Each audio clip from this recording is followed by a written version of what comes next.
श्री अमृतसर साहब, सारी press, electronic, print, social, जिन्हें भी मंचा तुसी रिप्रेजेंट करते हैं, थोड़ा स्वागत है, बहुत बहुत मेहरबानी। बड़ी इंपॉर्टेंट प्रेस कॉन्फ्रेंस है। कुछ ਇਹੋ ਜਿਹੇ इतिहासिक ऐलान अज ਤੁਹਾਡੇ सामने करांगे जो पहला कभी किसी ने सोचे नहीं सी। देश ਨੂੰ आजाद होए 75वां साल लग गया, पर जो आज़ादी शहीदा ने अपने सुपनों के सोची सी, वो आज़ादी आम लोगों के घर तक पहुंची नहीं। वो सिर्फ बड़े बड़े महलों तक या लाल बत्ती वालियां गड्डियां तक सीमित होकर रह गई। जो शहीदों की सोच सी वो किते ना किते धुंधली पैंदी नजर आ रही है। हैरानी दुख उस वेले हुंदा जदों कोई 90 साल का बजुर्ग सानू ये कह दिंदा, पुत्त इन्हां नालों तां अंग्रेज ही चंगे सी। फिर सानू इस गल का दुख हुंदा है कि असीं शहीद आजम भगत सिंह, राजगुरु सुखदेव, करतार सिंह सराभा, शहीद उधम सिंह वर्गे, लाला लाजपत राय जी, चंद्रशेखर आजाद, अशफाक उल्लाह वर्गे इन्ने हीरे असीं क्यों गवा लए? फिर जे असीं अजे भी अंग्रेज़ों को यही कहना है कि चंगे सी, तो इसका मतलब किते ना किते लोग जिहड़े ने जिन्हां ने बाद दे विच देश जिन्हां दे हत्थ च आया उन्होंने इन्ने दुखी करते कि वो चंगे कहा थे। आम आदमी पार्टी एक ऐसी पार्टी है जिहड़ी एक अंदोलन चो निकली है। आज़ादी तो पहला शायद इदा होंदा हो, असीं उदों है नहीं सी, पर आज़ादी तो बाद पहली बार है जो आम आदमी पार्टी का कोई शो, रोड शो होंदा है या रैली होंदी है, 3-4 नारे जिहड़े ने वो इक्को माइक तो आज़ादी तो बाद सिर्फ आम आदमी पार्टी लाउंदी है। इक्को माइक तो 3-4 नारे, भारत माता की जय, वंदे मातरम, इनकलाब जिंदाबाद, बोले सोनिहाल। सो आम आदमी पार्टी एक धर्मनिरपक्ष पार्टी है, सारे धर्मों का सत्कार करते हैं। अज मुख्यमंत्री दिल्ली अरविंद केजरीवाल जी पार्टी के सुप्रीमो ने 3 दिन पंजाब के दौरे पे ने। एक खास ऐलान जो कि दिल्ली च इन्होंने करता, पंजाब के भी वास्ते अज खास ऐलान करना है। मैं चाहूँगा कि मीडिया सामने सीएम साहब संबोधित करें। आप सब लोगों को मेरा नमस्कार, सबको मेरा प्रणाम, सत श्री अकाल। हमारे देश को आज़ाद हुए 75 साल हो गए। आज़ादी बड़ी मुश्किल से मिली थी। बहुत लोगों ने अपनी जान कुर्बान की, बहुत लोगों ने लंबा संघर्ष किया, उसके बाद आज़ादी मिली थी। लेकिन धीरे धीरे हम उन लोगों की कुर्बानी और उनके संघर्ष और उनके विचारों को भूलते जा रहे हैं। पूरे के पूरे सिस्टम के ऊपर गंदी राजनीति हावी होती जा रही है। आज़ादी दिलाने के लिए बहुत लोगों ने कुर्बानियाँ दी और किसी भी कुर्बानी या किसी भी संघर्ष को कम नहीं आंक सकते। लेकिन फिर भी अगर जितने लोगों ने कुर्बानियाँ दी और संघर्ष किया उनको सबको अगर देखें तो 2 शख्सियत ऐसी नज़र आती हैं जो एक तरह से पूरे आज़ादी के आंदोलन को रिप्रेजेंट करती हैं, और वो हैं बाबा साहब अम्बेडकर और शहीद आज़म भगत सिंह। ये 2 आज़ादी के दीवाने ऐसे थे, ये 2 शख्सियत ऐसी थी जो एक तरह से सारा जितने भी लोग, जितने भी आज़ादी के सेनानी हुए, सबको रिप्रेजेंट करते हैं। बाबा साहब अम्बेडकर के हम केवल फैन नहीं हैं, हम उनके भक्त हैं, हम उनकी पूजा करते हैं। और ये मैंने कई जगह बोला है कि आइंस्टाइन ने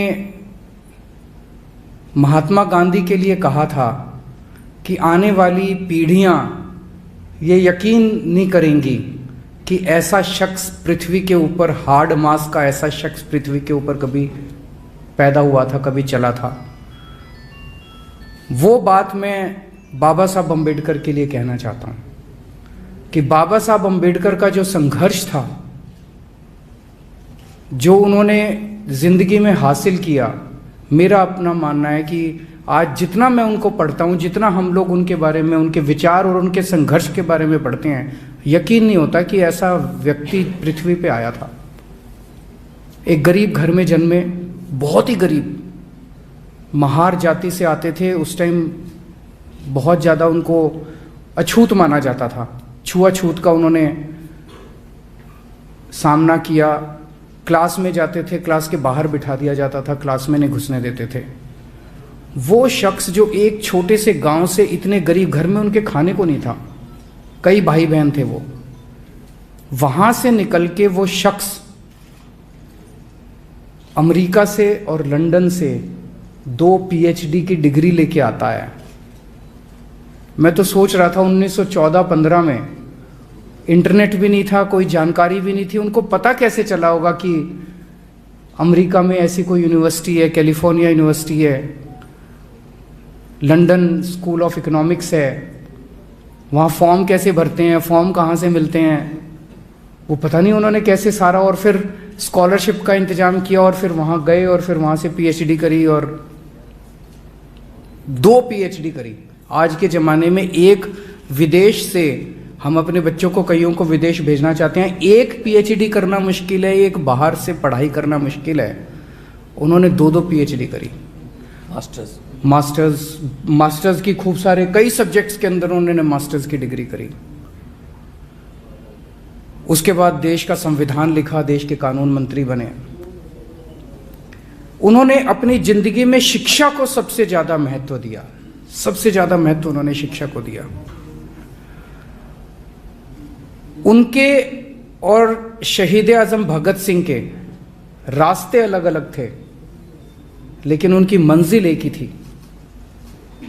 दोनों चाहते थे कि देश आज़ाद होने के बाद सबको अच्छी शिक्षा मिले, सबको अच्छा स्वास्थ्य सेवाएं मिले, देश के अंदर तरक्की हो, जात पात या धर्म के आधार पे भेदभाव ना हो, सबको बराबरी का हक मिले। कोई अपनी जिंदगी में सफल होता है, ये इस बात पे निर्भर नहीं होना चाहिए कि वो किस जाति में पैदा हुआ। शहीद आजम भगत सिंह 23 साल की उम्र में, 23 साल में आदमी सोच रहा होता है कि मैं अब क्या बनूंगा, फिर एक अच्छी सी लड़की मिलेगी, फिर शादी करूंगा, फिर बच्चे होंगे, फिर मैं ये करूंगा, फिर वो 23 साल की उम्र में उन्होंने देश के नाम जान कुर्बान कर दी। तो दिल्ली में अभी मैंने ऐलान किया था 26 जनवरी के मौके पे कि दिल्ली के हर दफ्तर में, दिल्ली सरकार के हर दफ्तर में बाबा साहब अम्बेडकर और शहीद आजम भगत सिंह की तस्वीरें लगाई जाएंगी। आज हम ये ऐलान करते हैं कि पंजाब में सरकार बनने के बाद पंजाब सरकार के किसी भी दफ्तर में सीएम की या किसी भी नेता की फोटो नहीं लगाई जाएगी।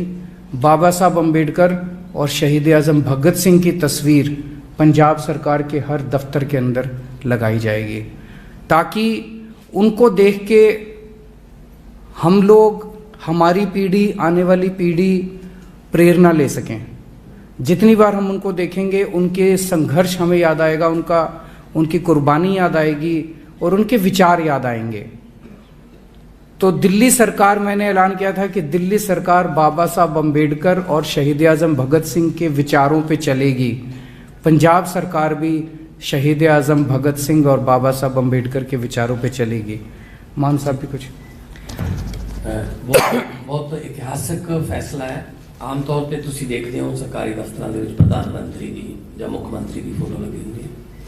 ਅਸੀਂ ਉਹਨਾਂ ਲੋਕਾਂ ਨੂੰ ਭੁੱਲਦੇ ਜਾ ਰਹੇ ਹਾਂ ਜਿਨ੍ਹਾਂ ਨੇ ਦੇਸ਼ ਆਜ਼ਾਦ ਕਰਾਇਆ। ਸ਼ਹੀਦ ਆਜ਼ਮ ਭਗਤ ਸਿੰਘ, ਉਹਨਾਂ ਨੂੰ ਇਸ ਗੱਲ ਦੀ ਭੋਰਾ ਵੀ ਚਿੰਤਾ ਨਹੀਂ ਸੀ ਜਾਂ ਸ਼ੱਕ ਨਹੀਂ ਸੀ ਕਿ ਦੇਸ਼ ਕਿਵੇਂ ਆਜ਼ਾਦ ਹੋਊਗਾ। ਉਹਨਾਂ ਨੂੰ ਇਹ ਡਰ ਸੀ उन्होंने अपनी किताबों के लिखिया, चिट्ठियां लिखिया, मैं पढ़िया बहुत, कि आज़ादी तो बाद देश कितना हत्थां जाऊगा। उन्होंने शक जोड़ा बिल्कुल सही, उन्होंने डर जोड़ा बिल्कुल सही साबित होया कि जिन्ना हत्थां दे विच देश आज़ादी तो बाद गया, शायद अंग्रेज़ भी शर्मिंदा होंगे कि असी 200 साल च इन्हां ने लुट सके जिन्हां ने 60-70 साल च लुट लिया अपने ने। अंग्रेजी के एक राइटर ने वो इंडिया आए, उन्हें इंडिया बारे किताब लिखी कि भारत जो मल्टी कल्चरल कंट्री है, जिथे लोग एक दूजे को आपस में लुटी जाते हैं। जे कोई बैंक के पैसे मार के बाहर जाता है, उन्हें सिंगापुर का नहीं लुटिया ना। जे कोई इतों करोड़ों रुपये का कपड़ा करके बाहरले मुल्क भेज देता, उन्हें कोई मलेशिया का नहीं लुटिया ना। सो अपने मुल्क में यार असी लुटी जाते हैं। सो शहीद आजम भगत सिंह इन्ने ज्यादा देश के दीवाने सी कि जिस वेले वो चंद्रशेखर आजाद जी को गए चिट्ठी लैके अपने प्रोफैसर की, लाहौर कॉलेज के प्रोफैसर, तो उत्थे पहले दिन ही उन्होंने एक ड्यूटी मिल गई कि एक बड़ी इंटरेस्टिंग स्टोरी है सीएम साहब कि कोई सेठ सीगा, धनी सेठ सीगा, भी उहदे घरे नाका मारना है, पैसे लेके उन्हें कोई पार्टी चलाने वास्ते पैसे चाहिए। तो रेकी करके उन्हें कहा भगत सिंह की ड्यूटी ते एक होर मुंडे की ड्यूटी लग गई। पहले दिन पिस्तौल मिल गया कि तुसी वो बाहर सौंदा है वेड़े दे विच, वड्डी उहदी हवेली है, तुसी उहदी कनपट्टी ते पिस्तौल रखना है, बाकी काम असीं अंदरों कर लांगे। उन्होंने चलो भगत सिंह ने अपनी ड्यूटी निभाई ते लुट लिया खजाना उतों। तो जाते जाते रस्ते जो जिहड़ा नाल दा मुंडा सी उन्हें दस्सिया, कहता जनाब जिहड़े नवे आए ने सरदार भगत सिंह, इन्हां दे हत्थ कंब रहे सी जिस वेले पिस्तौल रखिया सी, हत्थ कंब। तो चंद्रशेखर आजाद जी ने पूछा, प्रधान सी, कहते भगत सिंह हाथ कंब रहे सी? कहते पंडित जी हाँ। की गल फिर? कल तो बड़ी बड़ी गल्लां करदा सी देश वास्ते। कहता यह जी गल कही भगत सिंह ने, वो कहते पंडित जी मैथों अपने ते पिस्तौल नहीं ताड़िया जाता, भावें अमीर सी पर है तो भारती सी।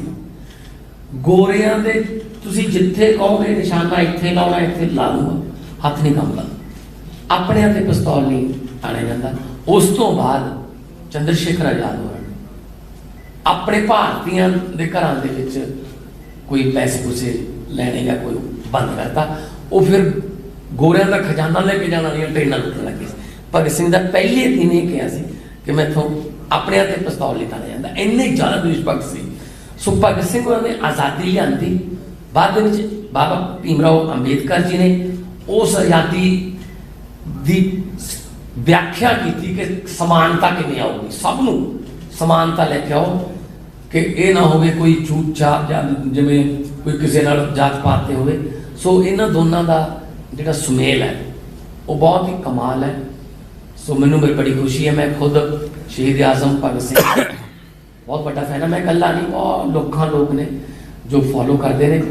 सो मैं तो जो MP जित के सर्टिफिकेट मिलता, मैं शहीद आजम भगत सिंह के पिंड आके खटखड़ कला मत्था टेक के मैं उत्थों शीवा लैना। सो मैनूं बड़ी खुशी है कि सीएम साहब ने फैसला किया है कि पंजाब के हरेक सरकारी दफ्तर दे विच शहीद आजम भगत सिंह ते बाबा साहब भीमराव अंबेडकर की फोटो लगूगी। विधान सभा दे विच तुसीं शहीद आजम का बुत लाया हुआ है, दिल्ली विधान सभा च बुत लगे हुआ है दोनों के तो बहुत बहुत धन्यवाद। तुसीं कोई सवाल करना? अरविंद जी, जो नवजोत सिंह सिद्धू और विक्रम मजीठिया में जो छक्कर आप पूर्वी हल्के में हो रही है, उसमें जो लोकल मुद्दे हैं, जनता के जो मुद्दे हैं, उनकी बात नहीं हो रही, निजी रंजिशबाजी एक दूसरे पर इल्जाम लग रहे हैं, इस पर आप क्या कहना चाहते हैं? आपने बहुत सही बात कही। आपने, मैं एक बारी बोल देता हूँ क्योंकि हो सकता है लोगों को आपका प्रश्न ना समझ आया हो। इन्होंने प्रश्न किया है कि अमृतसर ईस्ट से नवजोत सिंह सिद्धू और मजीठिया दोनों लड़ रहे हैं और दोनों एक दूसरे पे गालियां दे रहे हैं, एक दूसरे को गाली गलौज कर रहे हैं, गंदी गंदी गालियां दे रहे हैं, जिसमें जनता के जो मुद्दे हैं वो दबते जा रहे हैं। जनता के मुद्दों की कोई बात नहीं कर रहा। हमारा भी यही कहना है कि ये दोनों एक तरह से बहुत बड़े पॉलिटिकल हाथी हैं जिनके पैरों के नीचे जनता कुचल जाती है। जनता को कोई लेना देना नहीं है, वो इनको क्या गाली देता है, कितनी गंदी गाली देता है, वो इसको क्या गाली देता है। जनता को तो ये चाहिए मेरी बिजली आ जाए, मेरे घर के सामने की बिजली, सड़क ठीक हो जाए, पानी आ जाए, मेरे स्कूल ठीक हो जाएं। वो बात केवल और केवल हमारी वहाँ से जो कैंडिडेट है डॉक्टर जीवन ज्योत, केवल डॉक्टर जीवन ज्योत घर घर जा रही है। उसको आप मीडिया में नहीं देखोगे, बेचारी आम औरत है, आम महिला है, वो बात कर रही है। अगर अमृतसर ईस्ट से, अब सिद्धू साहब तो कई साल हो गए उनको एमएलए बने हुए, लोग बताते हैं कि फोन करो तो फोन नहीं उठाते, मिलने जाओ तो मिलते नहीं हैं, अपने हल्के के लिए कभी कुछ किया नहीं है। तो ये जो महिला है हमारी डॉक्टर जीवन ज्योत, ये आम महिला है, इसके पास लोग जाया करेंगे तो ये मिलेगी। इसको रात को 2 बजे भी बुलाएंगे तो ये उठ के आपके सुख दुख में काम आएगी। मजीठिया हैं वो, बस मैं तो इसको हराना है। अरे हराना है, जनता का क्या, तुम आपस में लड़ोगे, उनका कोई लेना देना नहीं अमृतसर ईस्ट से मजीठिया का, वो केवल नवजोत सिंह सिद्धू को हराने आए हैं। तो मेरा तो यही कहना है कि इस बार जनता एक बटन दबा के जीवन ज्योत को जिता दे और एक ही बटन से ये दोनों हार जाएंगे। जब आम आदमी पार्टी आंदोलन से बाहर निकली थी तो आपने मुख्यमंत्री शीला दीक्षित के खिलाफ चुनाव लड़ा था। यहाँ पर बहुत से तो नए कैंडिडेटों चेहरों को मौका दिया गया था। अब जब इस बार चुनाव लड़ा जा रहा है, बहुत सारे ऐसे कैंडिडेट हैं जो दूसरी पार्टियों से आए हैं। क्या आम आदमी पार्टी को जनता के बीच से नए चेहरों का चयन नहीं कर पाई या कुछ और वजह इसकी? नहीं, ऐसा कुछ नहीं है। मैं तो हमेशा ही कहता हूँ कि किसी भी पार्टी की विचारधारा और उस पार्टी का मैनेजमेंट उसकी टॉप लीडरशिप से डिसाइड होता है। दूसरी पार्टियां खराब है क्योंकि उनके टॉप के लीडर खराब हैं, तो वो नीचे वैसे ही लोगों को लेके आते हैं, वैसा ही उनकी सरकारें चलती हैं। दूसरी पार्टियों में भी लेकिन अच्छे लोग हैं जो वहां पे बड़े घुटन महसूस कर रहे हैं। मैं तो अपनी हर प्रेस कॉन्फ्रेंस में कहता हूं कि दूसरी, पहले उनके पास कोई विकल्प नहीं था, अब आम आदमी पार्टी आ गई, अच्छी पार्टी है, ईमानदार पार्टी है। मैं तो सारी पार्टी के लोगों को बोलता हूं कि जो जो अच्छे लोग हैं, जो देश के लिए काम करना चाहते हैं, अपने लिए नहीं काम करना चाहते, ऐसे लोग अपनी अपनी पार्टी छोड़ के आ जाओ। सर, एक मेरा सवाल है, 2 सवाल है। एक तो ये कि भगवंत मान को जब आप बोलते हैं कि कट्टर ईमानदार, ये विरोधियों को ये शब्द अच्छा नहीं लगता। दूसरा ये कहा जा रहा है कि भाजपा जो है वो आम आदमी पार्टी के साथ जो मिलके पंजाब में घुसना चाहती है, बी टीम के तौर पर काम करती है। तो पहला प्रश्न आपका, एक बार ही माइक दे दो, इनके प्रश्न बड़े अच्छे हैं, जरा जनता को माइक वो भी सुनाई दे जाए कि प्रश्न। सर, मेरा सवाल ये है कि पहले वाला एक बार पूछना, फिर दूसरा बात। बिल्कुल पूछ रहा हूँ कि भगवंत मान को कट्टर ईमानदार कहा जाना जो कहीं न कहीं विरोधियों को अच्छा नहीं लग रहा। कट्टर ईमानदार की डेफिनेशन क्योंकि वो इसलिए कि जब मैं इनको कहता हूं कि वो कट्टर ईमानदार हैं तो उनको लगता है कि वो कट्टर भ्रष्टाचारी हैं, तो वो डिफरेंस बड़ा साफ हो जाता है। वो लोग कट्टर भ्रष्टाचारी हैं, हर फाइल साइन करने के पहले देखते हैं इसमें कितने पैसे कमा लूं, कोई उनसे मिलने आता है इससे कितने पैसे नोच लूं। वो केवल और केवल पैसा लूटने के बारे में सोचते हैं। और ये आदमी केवल और केवल पंजाब के बारे में सोचता है। लेकिन नवजोत सिंह सिद्धू एक ऐसे भगवंत मान की भी तारीफ करते हैं लेकिन खुद को भी ईमानदार बताते हैं। देखिए, मैं किसी इंडिविजुअल के ऊपर नहीं जाऊंगा, मैं एक सिस्टम की बात कर रहा हूं। दूसरा सवाल फिर मेरा जो था कि आम आदमी पार्टी के सहारा लेकर भाजपा जो है पंजाब में आना चाहती है, ये कांग्रेस के सांसद कह रहे हैं। कैसे? वो कहते हैं कि एक तरफ जब आपने भगवंत मान जी को सीएम कैंडिडेट बनाया, दूसरी तरफ ईडी की रेड होती है और 2 वीडियो पैरेलल चलाई जाती है। एक तरफ ये कि अपना भगवंत मान जी चेहरा बने, दूसरी तरफ भाजपा जो है वो शो कर रही है कि अपना जिस तरीके से कि पंजाब में उनको अभी किसान आंदोलन के बाद जो है पंजाब में घुसने नहीं दिया जा रहा। आप सहारा लेके जो है वो आप ये कहना चाहते हो कि भाजपा को कह के चन्नी साहब पे ईडी की रेड मैंने कराई है?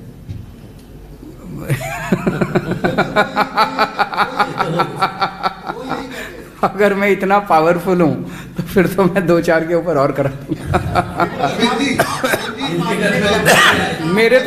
मेरे ऊपर तो उन्होंने ईडी की, सीबीआई की, इनकम टैक्स की, मेरे बेडरूम में घुस गए थे वो लोग। अगर मेरा बस चलता मैं क्यों कराता। केजरीवाल साहब, हर पार्टी ये सभी आप भी कह रहे हैं कि भ्रष्ट नेताओं ने पंजाब को लूट लिया।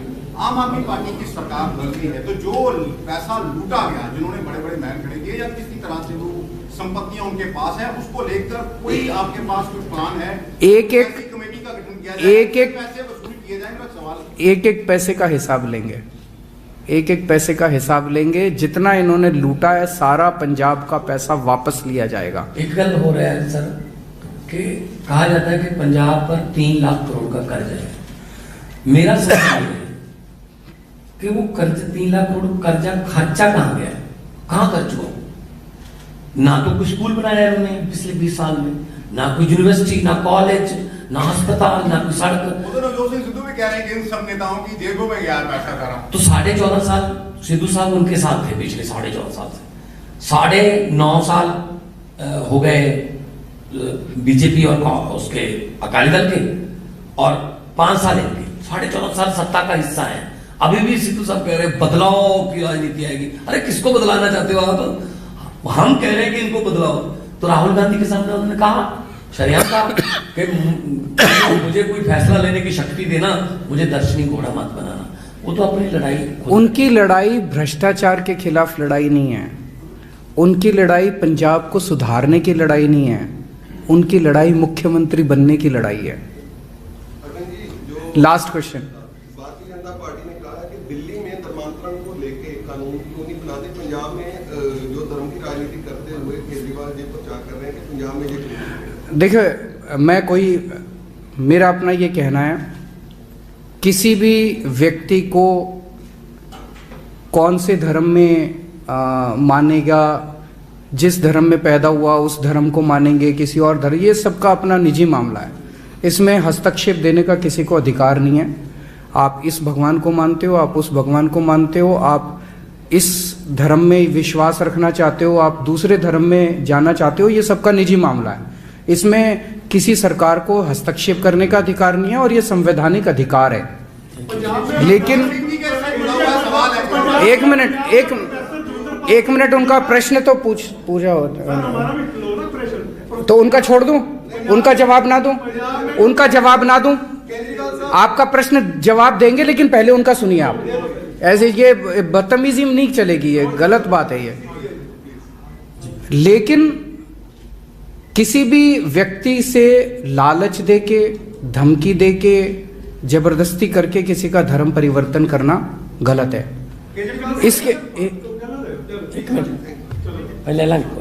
इसके लिए जो भी कदम उठाने की जरूरत है वो कदम उठाए जाने चाहिए। मेरा अपना मानना है, मुझे कुछ वकीलों ने बताया, लेकिन इसको और एग्जामिन करने की जरूरत है कि आज जो देश का कानून है, उस देश के कानून में सफिशिएंट धाराएं हैं और सफिशिएंट प्रावधान है कि अगर कोई जबरदस्ती करता है तो उसको जबरदस्ती करने से रोका जा सके। आज भी देश के अंदर सफिशिएंट प्रावधान है।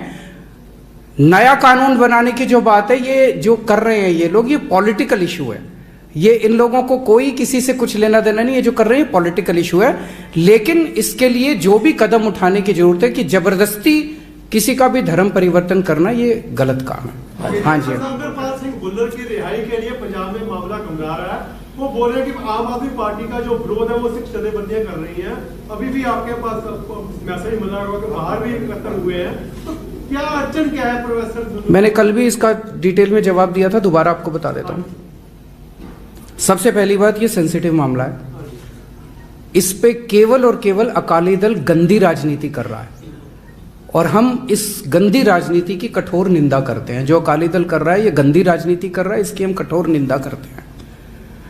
दिल्ली के अंदर लॉ एंड ऑर्डर और पुलिस दिल्ली सरकार के पास नहीं है, वो एलजी साहब के पास है, केंद्र सरकार के पास है। लेकिन इसका मैं प्रोसेस समझा देता हूं। ये कैसे, एक सेंटेंस रिव्यू बोर्ड है। वो सेंटेंस रिव्यू बोर्ड ये डिसाइड करता है, जितने भी मामले आते हैं, केवल ये नहीं, किसी का मामला आया रिहाई का, वो डिसाइड करता है करना है कि नहीं करना। किसी का मामला आया सजा कम करने का, वो डिसाइड करता है। किसी का मामला आता है कि सजा माफ करनी है, वो डिसाइड करता है। उस सेंटेंस रिव्यू बोर्ड में जज बैठते हैं, उस सेंटेंस रिव्यू बोर्ड में अफसर बैठते हैं, उस सेंटेंस रिव्यू बोर्ड में पुलिस अधिकारी बैठते हैं, जो कि केंद्र सरकार के अंडर में आते हैं। उसमें मुख्यमंत्री की कोई दखलंदाजी नहीं है। वो सेंटेंस रिव्यू बोर्ड की अगली जो भी मीटिंग होगी, मैं इतना इंश्योर कर सकता हूं कि मैंने, जब मेरे नज़र में ये बात आई, मैंने तुरंत, मुख्यमंत्री तक सारी बातें पहुंचती नहीं है, लेकिन मैं पिछले 2-3 जब यहाँ पे आया पंजाब के दौरे पे, तो कुछ लोगों ने मेरे से ये जिक्र किया, तो मैंने होम सेक्रेटरी को, दिल्ली के होम सेक्रेटरी को तुरंत फोन करके बोला है, भाई सेंटेंस रिव्यू बोर्ड की मीटिंग जल्द से जल्द बुलाओ और ये इंश्योर करो कि अगली मीटिंग के अंदर एजेंडा में इनका भी होना चाहिए। ऐसा ना हो कि एजेंडा के अंदर इसका, क्योंकि मामले बहुत होते हैं, एक मीटिंग में मान लो इनके पास 100 मामले आ गए, 150, मैंने कहा इनका होना चाहिए और ये डिस्कशन इसके ऊपर होनी चाहिए। ऐसा ना कर दो कि 300 मामले रख दिए और इसको 300 और बोल दिया कि, तो अगली मीटिंग में मैं ये इंश्योर कर सकता हूं कि ये मामला एजेंडा में होगा और ये डिस्कस होगा। उसका जो भी नतीजा होगा सेंटेंस रिव्यू बोर्ड का, वो फिर फाइल एलजी साहब के पास जाती है और एलजी साहब उसके ऊपर निर्णय लेते हैं।